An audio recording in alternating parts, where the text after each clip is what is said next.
Se você é do tipo que gosta de uma bebidinha, então vai adorar o programa de hoje. E eu não tô falando só de bebidas alcoólicas, não. O programa de hoje vai passar em revista a palavra bebida.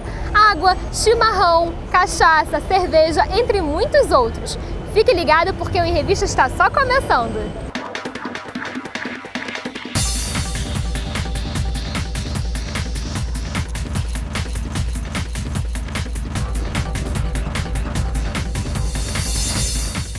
Você sabia que a tão querida cerveja tem um museu? Pois é, ele fica na cidade de Petrópolis e nós fomos lá conferir tudinho. Instalado na primeira fábrica de cerveja do Brasil, o Centro Cervejeiro resgata a história da cerveja e possui mais de 20 ambientes que dispõem da tecnologia para contá-la com muita interatividade. Inicialmente nós queríamos resgatar a história da Boêmia. Nós estamos aqui num local turístico e aqui foi criada a primeira cervejaria do Brasil. Então era importante fazer esse resgate. Mas mais importante para nós não era só fazer esse resgate, era entregar para a sociedade, para a comunidade, toda essa história, porque é um material riquíssimo que a gente entende que não pode ser, tem que ser preservado não só internamente, mas que ser amplamente divulgado. O Centro Cervejeiro é uma atração turística de Petrópolis e completa o polo cultural da região. Para iniciar o passeio, o visitante recebe uma pulseira eletrônica e a cadastra no guichê, na entrada. Através dela, é possível compartilhar nas redes sociais as experiências registradas durante o passeio. No primeiro ambiente é a Saga da Cerveja. Lá é possível conhecer de perto a evolução histórica da cerveja no Brasil e no mundo. A história da cerveja passando pela Antiguidade, pela Mesopotâmia, pelo Egito, até os dias atuais. Uma verdadeira viagem no tempo. Como é que foi a construção dessa pesquisa? Bom, nós levamos cerca de 1 ano e meio elaborando essa pesquisa. Contamos com alguns historiadores aqui de Petrópolis mesmo, que poderiam nos ajudar não só na história da cerveja, como da história da cervejaria dentro de Petrópolis, além de outros historiadores de outros locais do Brasil que nos ajudaram a fazer esse resgate, incluindo o material próprio que nós tínhamos dentro da companhia.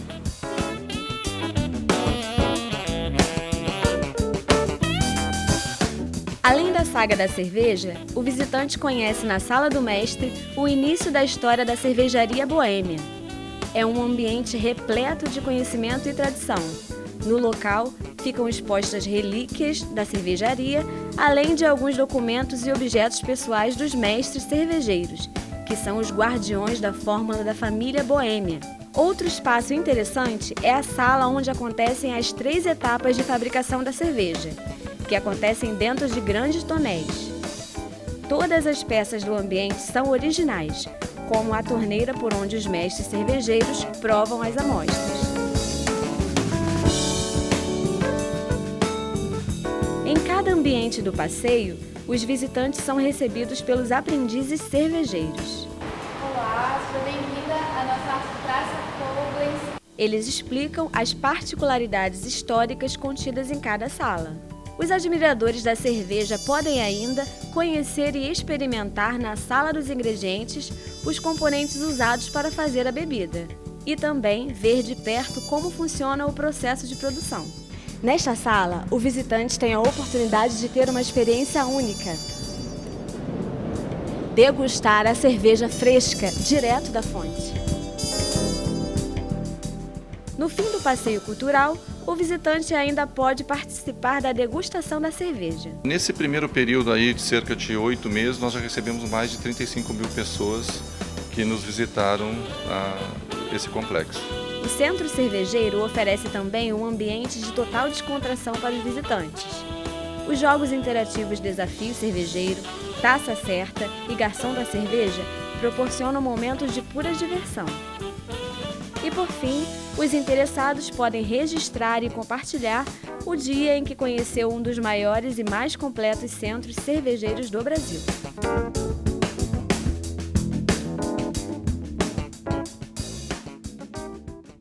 Não poderíamos falar de bebida sem mencionar o café, que já sustentou a economia brasileira. O café faz parte do dia a dia de gente do mundo inteiro. E faz parte há tanto tempo que ninguém sabe ao certo quando começou essa história. Os registros mais antigos datam do ano de 575, Mas a ideia de torrar e moer o café para fazer a bebida que conhecemos hoje só apareceu durante o século XVI, na Pérsia. Os árabes eram os donos do café, mas não demorou muito até que os europeus descobrissem e importassem a planta. Os holandeses foram os primeiros a cultivá-lo. Plantaram as primeiras mudas na estufa do Jardim Botânico de Amsterdã e começaram a espalhar o café pela Europa, começando pela França. Pelas mãos dos colonizadores, o café ganhou o mundo e chegou ao Suriname, Cuba, Porto Rico e Guianas. Em 1727, o sargento Francisco de Melo Palheta ficou responsável por conseguir mudas de café para o Brasil. Em viagem à Guiana Francesa, conquistou a confiança da esposa do governador e trouxe uma muda de café clandestinamente para o Brasil. Começamos a produzir muito e até hoje somos o país do café. Quando se fala em bebida, no quesito consumo mundial, o café só perde para a água. Seu Marcos trabalha há 16 anos com café, mas sua família sempre esteve no ramo da exportação do produto. Então, embora pequeno, eu sempre ouvi falar na minha casa sobre o grão café. Qual o papel que você acha que o café tem na sociedade brasileira? Bom, o café é muito importante no Brasil. Primeiro, ele foi o principal vetor da economia nacional desde o Império até hoje. Tá? Nós somos os maiores produtores mundiais de café.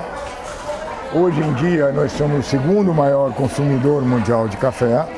E nós temos uma infinidade de cafés de excelência, de qualidade, que nós produzimos.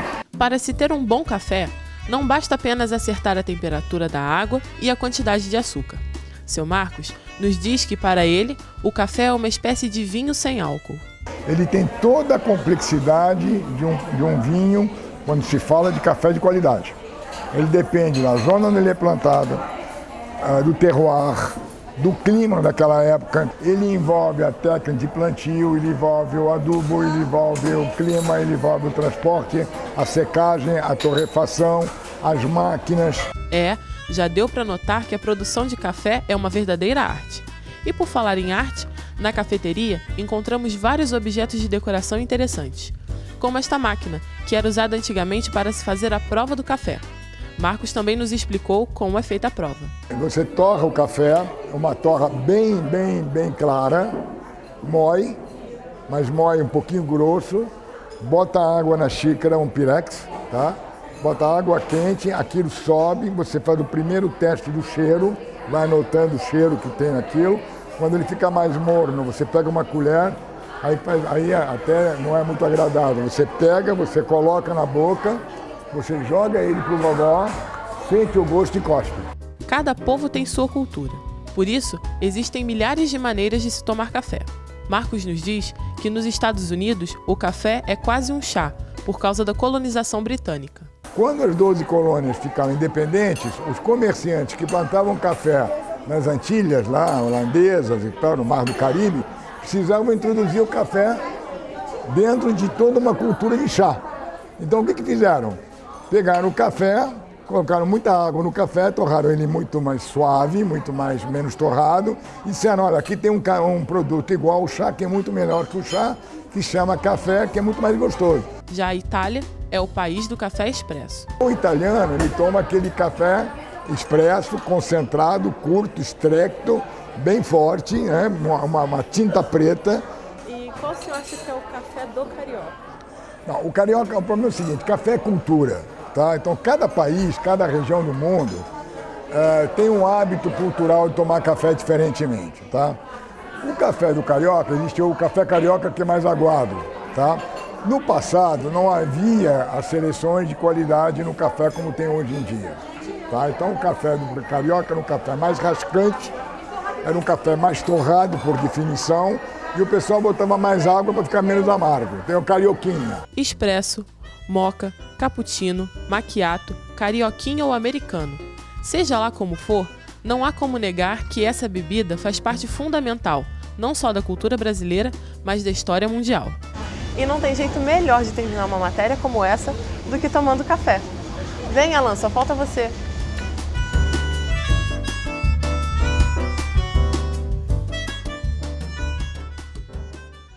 Ele é feito da infusão da erva mate.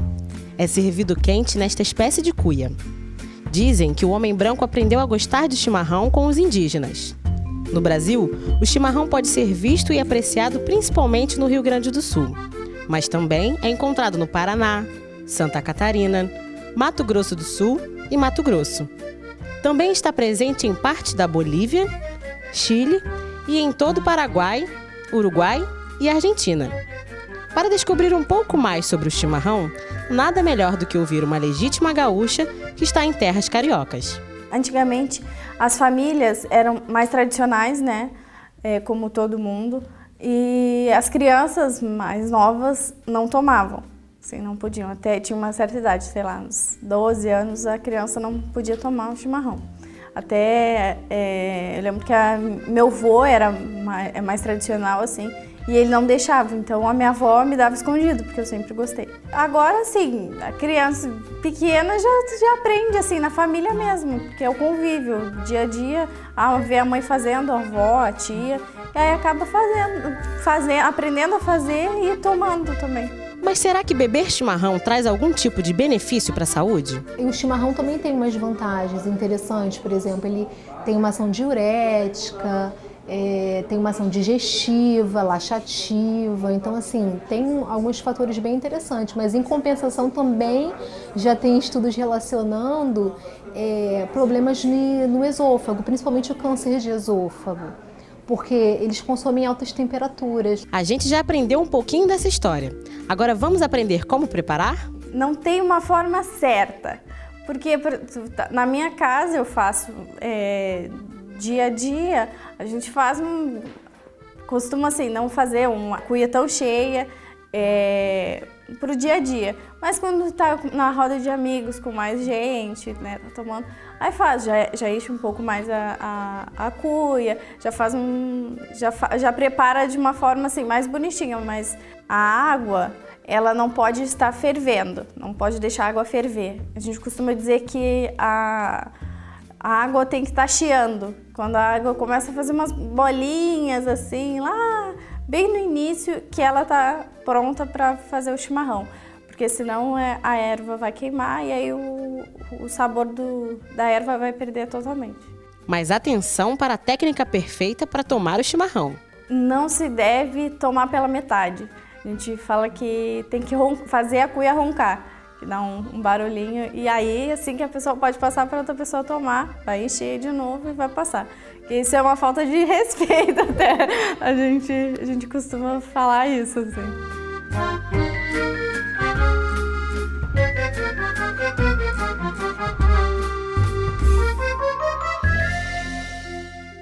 E aí, gostou da Palavra em Revista de hoje? Então continue ligado, porque no próximo bloco tem muito mais bebida.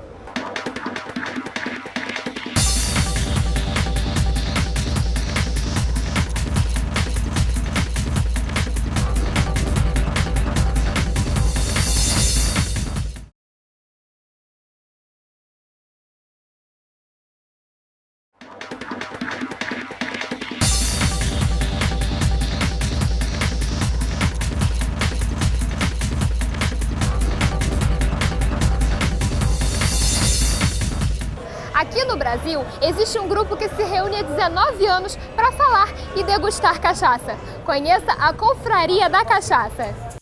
A cachaça foi criada por acaso por escravos no século XVI, quando eles trabalhavam na produção de açúcar.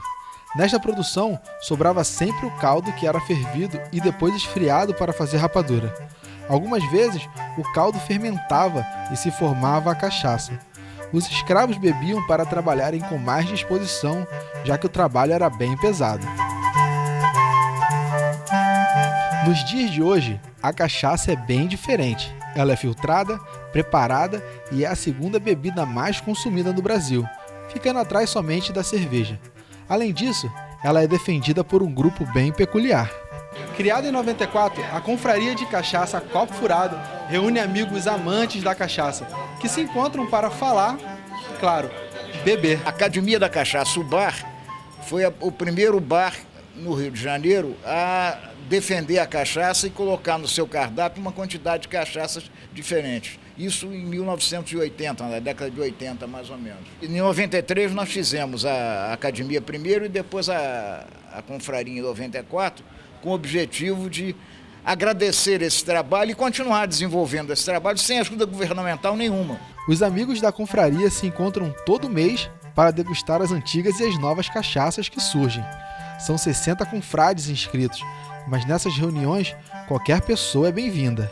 São essas reuniões que a gente faz, são 2 por mês, certo? Já há muitos anos são 2 reuniões por mês, uma reunião em que os confrades trazem seus amigos, seus convidados, os produtores apresentam seus produtos a um público interessado. E nós temos reuniões que são restritas aos confrades, ok? Essas reuniões restritas aos confrades têm um sentido, a nossa própria evolução, né? Nós estudarmos, nós conhecermos coisas novas e evoluirmos na nossa capacidade de análise sensorial da cachaça. As cachaças são feitas em diferentes tipos de tonéis de madeira. As mais comuns são jequitibá, carvalho, umburana. Existem também tonéis feitos de alumínio, mais usados em produção industrial. As cachaças mais apreciadas pelo grupo são as feitas artesanalmente em diferentes regiões do Brasil. Apesar de ser artesanal, não são feitas por amadores, como diz o presidente da confraria. Não é amador, não. É artesanal, mas isso é feito há mais de 200 anos. Né? Tem um alambique dessa cachaça aqui há século XVIII. Há século XVIII, ó. Essa cachaça é a cachaça de Tiradentes. Ó.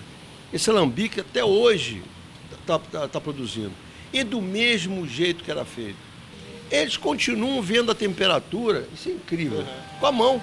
E você, sabe como se chama uma pessoa que gosta de uma boa cachaça? O cachaceiro é quem produz cachaça. Deveria ser.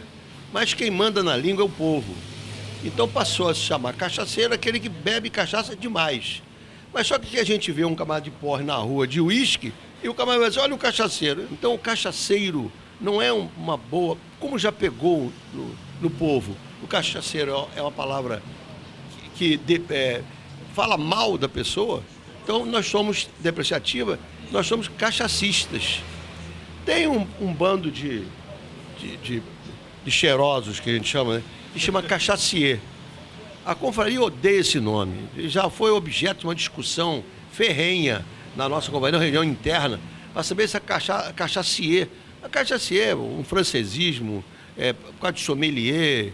E eu já ouvi falar em sommelier de cachaça. O que é isso?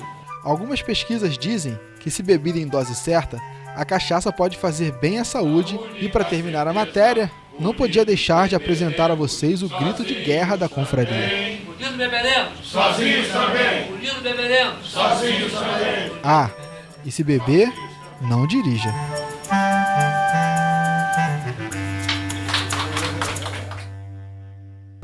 E não é só isso não. Continue com a gente que no próximo bloco vamos mostrar muito mais sobre bebida. A gente volta já já.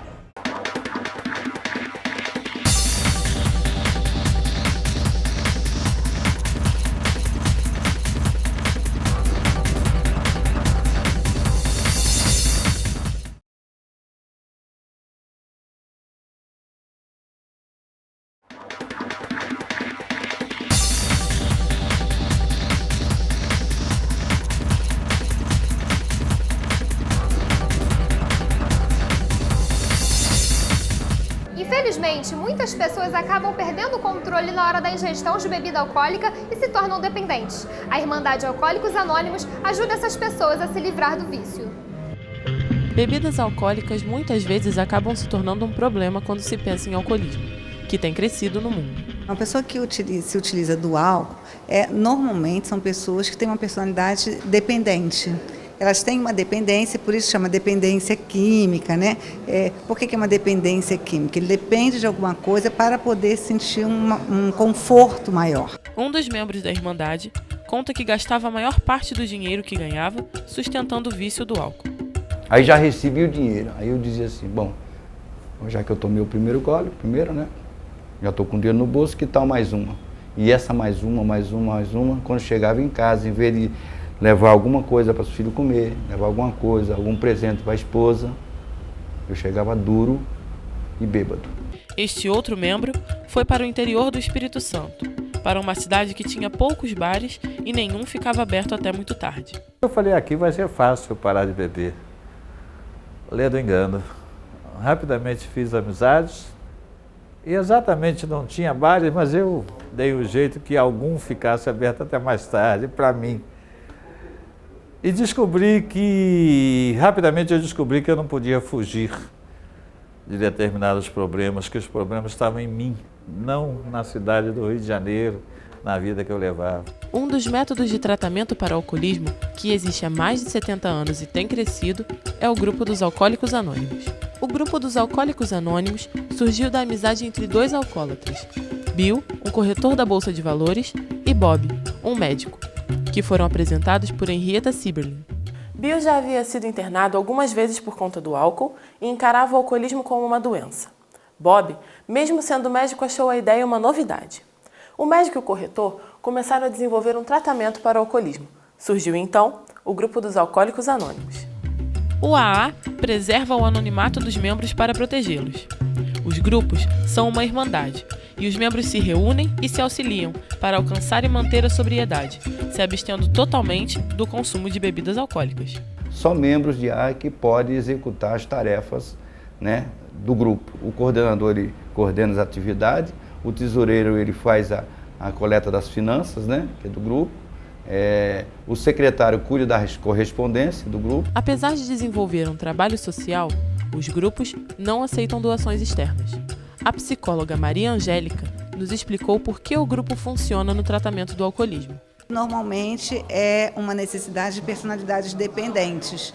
Então, quando uma pessoa participa de um grupo, ela se sente afiliada ali. Então, atende essa necessidade, que é uma necessidade comum nos alcoólicos. Porém, diz que ainda assim, o acompanhamento psicológico individual é importante.